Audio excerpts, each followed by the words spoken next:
19ویں صدی کی جو فلسفے کی دنیا ہے اس پہ سب سے زیادہ غالب جو فلسفی چھایا رہا وہ کانٹ ہے۔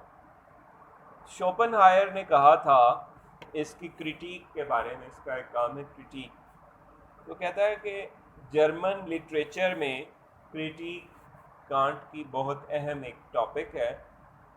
تو جس بندے نے کانٹ کو نہیں پڑھا، فلسفے کے بارے میں اس کی سمجھ بوجھ اتنی ہے جتنی کہ زندگی کے بارے میں ایک بچے کی سمجھ بوجھ ہے۔ کانٹ جو ہے وہ 1724 میں کونگسبرگ میں پیدا ہوا۔ یہ ایک موجودہ جرمنی کا ایک چھوٹا سا، اس وقت کی جو سلطنت پروشیا تھی اس کا ایک حصہ تھا موجودہ جرمنی کا۔ 1724 میں پیدا ہوا۔ کچھ عرصے کے لیے ساتھ والے گاؤں میں یہ تعلیم کے لیے جاتا رہا، پھر کونگسبرگ میں ہی اس نے ماسٹرز کیا، وہیں پہ کسی کالج میں یہ لیکچرر بن گیا۔ تو کانٹ کے بارے میں جو مزے کی بات ہے وہ یہ ہے کہ اس نے کبھی اپنے اس چھوٹے سے قصبے کو نہیں چھوڑا، وہیں پیدا ہوا، وہیں تعلیم حاصل کی، وہیں اس نے پڑھایا کالج میں، وہیں پہ یہ مر گیا۔ لیکن کانٹ کو اس دور کے اور آج کے دور کے بھی تمام فلسفی جو ہیں وہ سب سے بڑا فلسفی مانتے ہیں۔ اس پہ کچھ بات اگر زاہد صاحب کی طبع نازک اجازت دے تو بعد میں یہ گفتگو فرمائیں گے، تو میں مختصراً اسے کچھ کور کرنا چاہوں گا۔ یہ کیونکہ ایک لیکچرر تھا، بعد میں یہ پروفیسر بن گیا، اس نے ایک ٹیکسٹ بک بھی لکھی تھی۔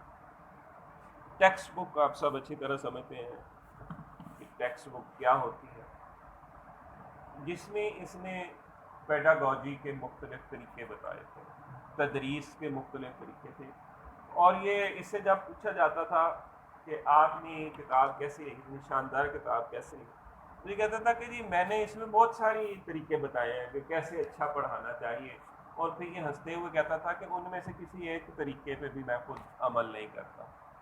تو یہ تو اس کی ایک آپ کہہ لیں کہ عاجزی تھی۔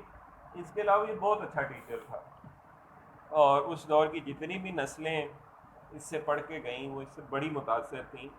اور اس کی سب سے جو اہم بات تھی ایز اے ٹیچر، وہ جو کہ آج بھی میرے خیال میں صحیح ثابت ہوتی ہے تمام ٹیچرز کے لیے، وہ یہ کہتا تھا کہ آپ ایوریج مائنڈ کے جو اسٹوڈنٹس ہیں ان پہ فوکس کریں، کیونکہ جو ڈل ہیں، ڈنسز بھی ہوتے ہیں نا، جو ڈل مائنڈ ہوتے ہیں، وہ کہتے ہیں کہ ان پہ آپ جون سا مرضی طریقہ اپنا لیں وہ ان پہ کوئی اثر نہیں ہونے والا۔ اور جو ذہین ہیں اسٹوڈنٹس، جینیس ہیں، انہوں نے اپنا راستہ خود ہی ڈھونڈ لینا ہے، انہیں بھی بتانے کی ضرورت نہیں ہے۔ اس لیے آپ کو جو ہے ایک ٹیچر کو ساری کی ساری توجہ جو ہے وہ پہلے آئیڈینٹیفائی کرے کہ ایوریج اسٹوڈنٹس کون سے ہیں، اور پھر ان پہ فوکس کرے تو وہ بہتر ریزلٹس حاصل کر سکتے ہیں۔ کانٹ جو ہے اس نے سجیسٹ کیا تھا انسان جو ہے، ڈارون سے بھی پہلے اس نے سجیسٹ کر دیا تھا کہ انسانوں کا جو اوریجن ہے وہ اینیمل اوریجن ہے، اور اس کی مثال میں اس نے کہا تھا کہ جو ہم دیکھتے ہیں کہ آج اگر انسانوں کا بچہ پیدا ہوتا ہے تو وہ بہت روتا ہے، پیدا ہوتا ہی روتا ہے، بہت زیادہ روتا ہے، دور تک اس کی آواز جاتی ہے۔ اور ویسے بھی آپ نے یہ سنا ہوگا، دیکھا ہوگا، مشاہدہ کیا ہوگا اپنے بچوں یا دیگر کوئی سے بھی، اگر کوئی بچہ پیدا ہوتے ہی روئے نہ تو کہا جاتا ہے کہ اسے کوئی پرابلم ہے، یعنی رونا ایک نیچرل لگتا ہے۔ کہ اگر اسٹون ایج میں، پتھر کے زمانے میں یا غار کے زمانے میں اگر انسانوں کے بچے پیدا ہوتے ہی اس طرح سے روتے، تو جو کہ جنگل ہوتا تھا تو شکاری تو ارد گرد پھر رہے ہوتے تھے، چیتے، شیر، لگڑ بگڑ وغیرہ وغیرہ، وہ تو یہ سن کے آ جاتے تو کھا جاتے۔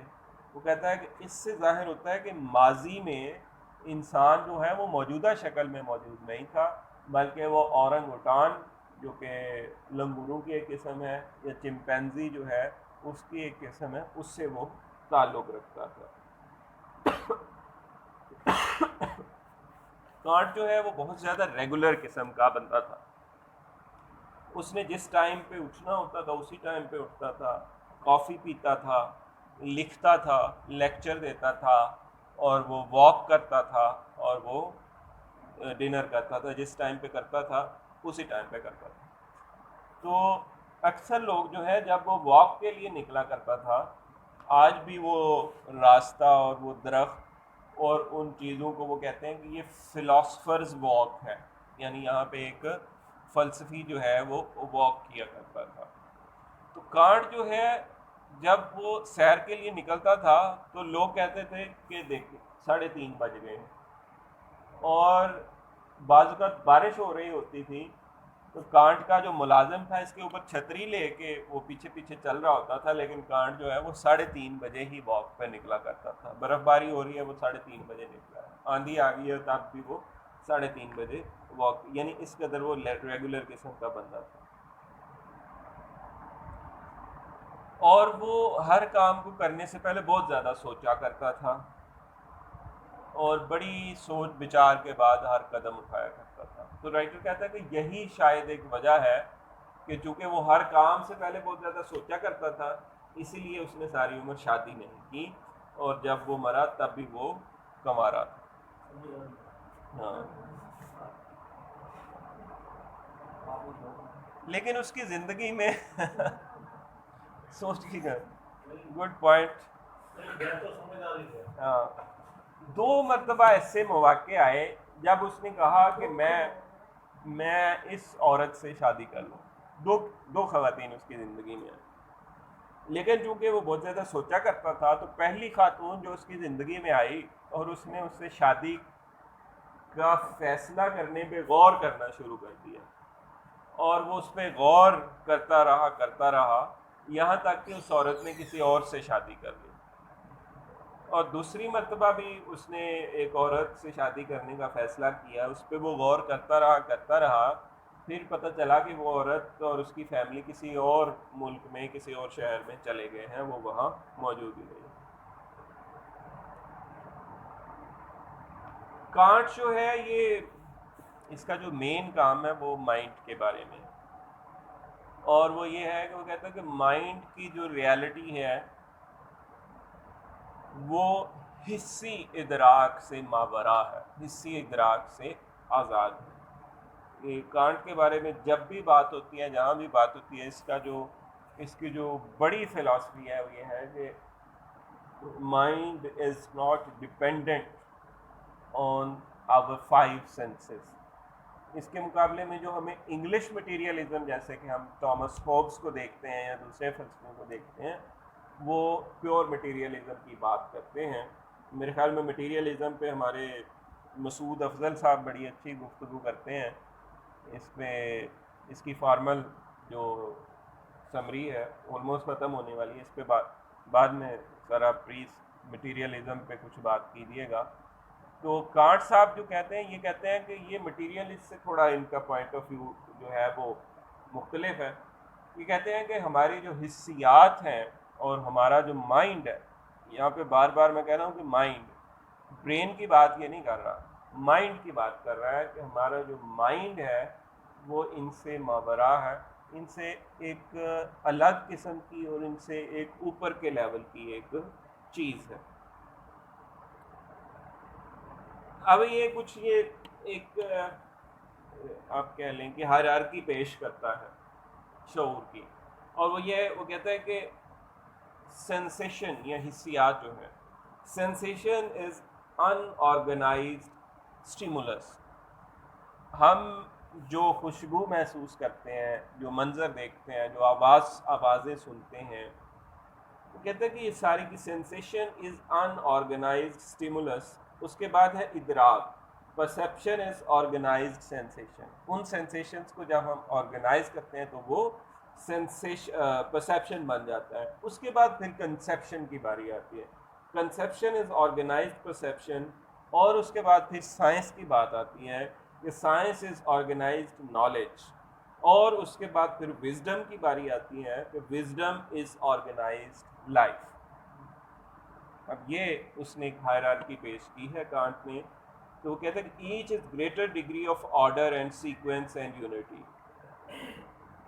اس کے بعد پھر سائنس پہ بات کرتا ہے کہ سائنس کے جو عمومیت والے قوانین ہیں جن کو ہم سب تسلیم کر چکے ہیں وہ بہت ضروری ہے، اور وہ کہتا ہے کہ سائنس جو ہے یہ حتمی ہے اور سچائی جو ہے یہ ہمیشہ رہنے والی ہے۔ کانٹ جو ہے اس نے کبھی اس بارے میں شک کا شکار یہ نہیں ہوا کہ میٹر موجود ہے یا نہیں ہے، یا ایکسٹرنل ورلڈ جو ہے یہ موجود ہے یا نہیں ہے۔ یہ کہتا تھا کہ میٹر یعنی مادہ بھی موجود ہے اور بیرونی دنیا بھی موجود ہے، لیکن یہ ساتھ یہ اضافہ بھی کرتا چلا جاتا ہے کہ ہم یہ تو جانتے ہیں کہ میٹر اور ایکسٹرنل ورلڈ ایگزسٹ کرتے ہیں، اس سے زیادہ ہم ان کے بارے میں نہیں جانتے۔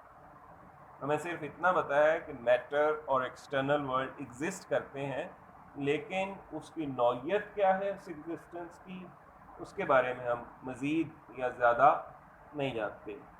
اس کے بعد اینٹی نومیز کا ایک ورڈ یوز ہو رہا ہے کانٹ کے چیپٹر میں، آپ نے پڑھا ہوگا بار بار، اینٹی نومیز۔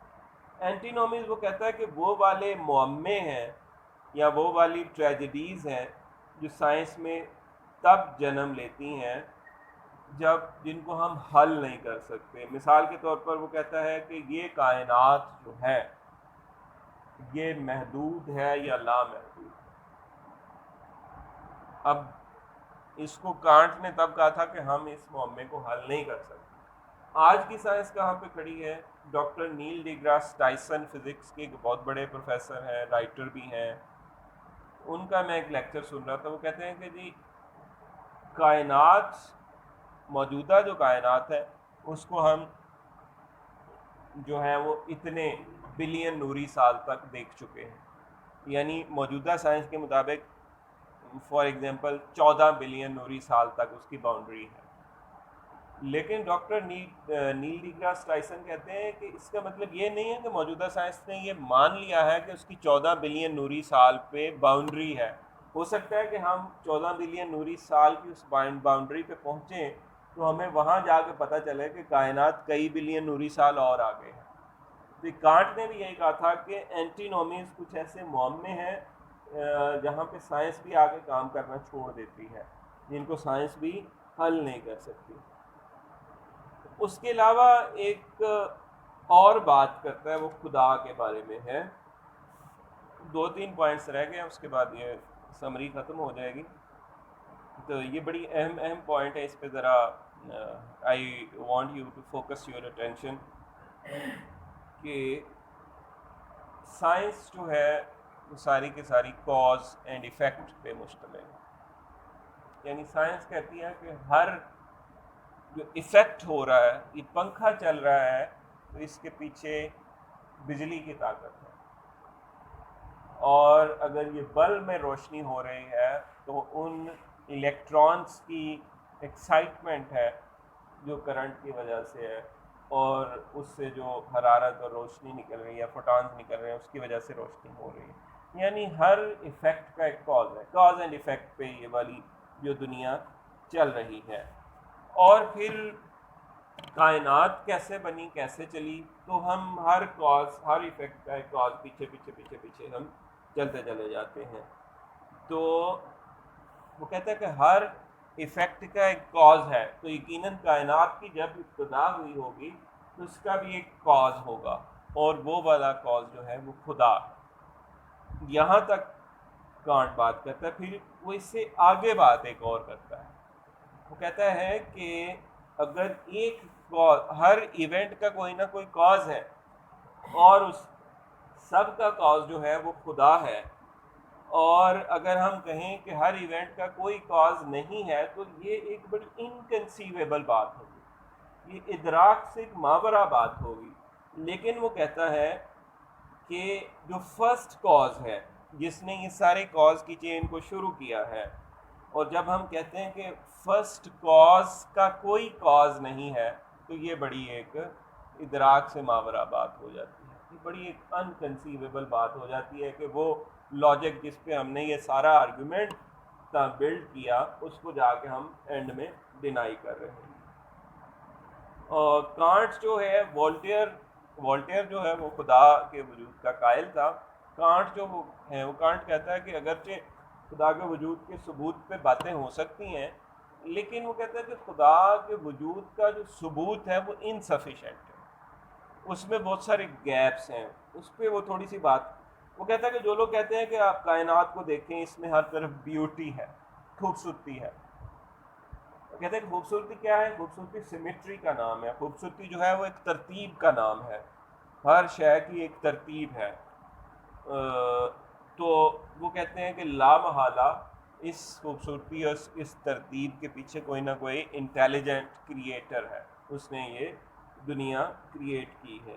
لیکن کانٹ کہتا ہے کہ اس کے ساتھ ہی ہم دیکھتے ہیں کہ اس دنیا میں اور اس کائنات میں بہت سارا ویسٹ بھی ہے، بہت سارا کیوس بھی ہے، جو کہ ہمیں زلزلوں کی صورت میں نظر آتا ہے، جو کہ ہمیں سونامی کی صورت میں نظر آتا ہے، جو کہ ہمیں قحط کی صورت میں نظر آتا ہے، جو کہ ہمیں جو شہاب ثاقب آ کے گرتے ہیں جنہوں نے 4 مرتبہ زندگی کو بالکل ختم کر دیا دنیا میں، اس کی صورت میں نظر آتا ہے. اپلیکیشن آف تھنگس نظر آتی ہے. تو کہتا ہے کہ اگر بیوٹی اور سیمیٹری ہی خدا کے ہونے کی دلیل ہے تو کائنات میں بہت اس بیوٹی اور سیمیٹری سے زیادہ کیوس ہے، بہت زیادہ ان نیسیسری ریپیٹیشن ہے، بہت زیادہ ان نیسیسری ملٹیپلیکیشن ہے، بہت زیادہ رینڈمنیس ہے. تو وہ خدا کے نہ ہونے کی طرف اشارہ کر رہے ہیں. اور وہ کہتا ہے کہ بہت سارے لوگ کہتے ہیں کہ دیکھیں کس طرح سے خدا نے زندگی کو محفوظ رکھا زندگی پہ، زمین پہ یا کائنات میں. وہ کہتے ہیں کہ زندگی محفوظ تو ہے لیکن ہم یہ بھول جاتے ہیں کہ وہ کس قیمت پر اور کس قدر سفرنگ کے بعد محفوظ ہے اور کس قدر موت موجود ہے. جنگل میں ایک شیر کو زندہ رہنے کے لیے کسی اور جانور کو مارنا پڑتا ہے، اسے چیرنا پھاڑنا پڑتا ہے، اس کا خون بہانا پڑتا ہے. اور یہ سارے کا سارا کیوس جو ہے، یہ بے ترتیبی جو ہے، یہ ظلم جو ہے، یہ خدا کے نہ ہونے کی طرف اشارہ کرتا ہے. جب جہاں خوبصورتی خدا کے ہونے کی طرف اشارہ کرتی ہے، یہ سارے کے سارا نیچرل جو ان ایکویلٹی ہے یہ خدا کے نہ ہونے کی طرف اشارہ کرتی ہے.